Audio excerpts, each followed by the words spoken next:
வணக்கம் உறவுகளே, சற்று முன் கிடைக்கப்பெற்ற ஒரு மிக மிக முக்கியமான செய்தி ஒன்று வெளியாகியுள்ளது. ஜாபர் சாதிக் அனைத்து உண்மைகளையும் இன்று நீதிமன்றத்தில் கூற உள்ளதாக செய்திகள் தற்பொழுது வெளியாகியிருக்கிறது. நேற்று என்சிபி அதிகாரிகள், அமலாக்கத்துறை அதிகாரிகள், சிபிஐ துறை அதிகாரிகளிடம் உண்மைகளை கூறிய பிறகு மீண்டும் வாக்குமூலம் கொடுப்பதற்காக டெல்லி சிறப்பு நீதிமன்றத்தில் இன்று ஜாபர் சாதிக் அவர்களை ஆஜர்படுத்துவதற்கான ஏற்பாடுகளை செய்து வருகிறார்கள். இதன் மூலமாக முதல்வர் ஸ்டாலின் அவர்களது கதை முடியுமா அல்லது வேறு அமைச்சர்கள் பெயர்கள் இதில் இடம்பெறுமா என்ற ஒரு அதிர்ச்சியான தகவல்களும் தற்பொழுது வெளியாகியிருக்கிறது. கிட்டத்தட்ட வெளிநாடுகளுக்கு போதை மருந்துகளை ஏற்றுமதி செய்ததன் மூலமாக கடந்த 3 ஆண்டுகளில் மட்டும் 2000 கோடிக்கு மேலாக லாபம் பெற்றிருப்பதாகவும் 50 கிலோ போதை மருந்து கடத்தல் பறிமுதல் செய்யப்பட்டிருப்பதாகவும் போதை தடுப்பு பிரிவு அதிகாரிகள் நேற்று தகவல்களை வெளியிட்டார்கள்.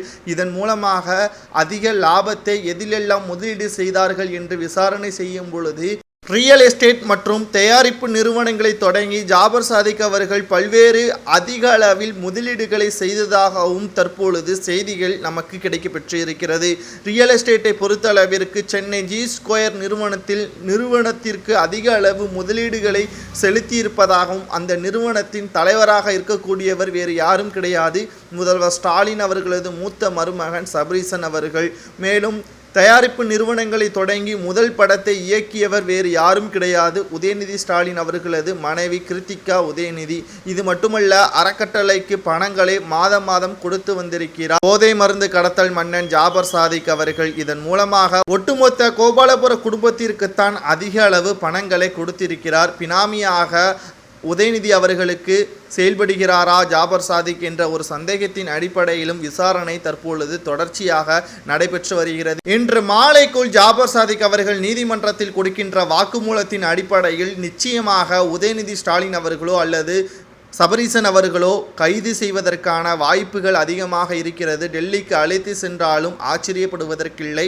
தமிழகத்தில் போதை மருந்து புழக்கத்தினால் எத்தனை மாணவர்கள், எத்தனை இளைஞர்கள் வழியிட்ட வழியில் செயல்பட்டு வருகிறார்கள். நாங்கள் ஆட்சிக்கு வந்தால் திராவிட கழகத்தை, திராவிட மாடலை கொண்டுருவோம் என்று இவர்கள் வாக்குறுதிகளை கூறிவிட்டு தமிழகத்தை நாசப்படுத்தியதை பற்றி உங்களது கருத்துக்களை கமெண்ட் வாயிலாக கூறுங்கள். இவர்களுக்கெல்லாம் என்ன தண்டனை கொடுத்தால் மீண்டும் இது போன்ற தவறுகளை செய்ய மாட்டார்கள் என்பதையும் கமெண்ட் வாயிலாக மறக்காமல் கூறுங்கள். நன்றி, வணக்கம்.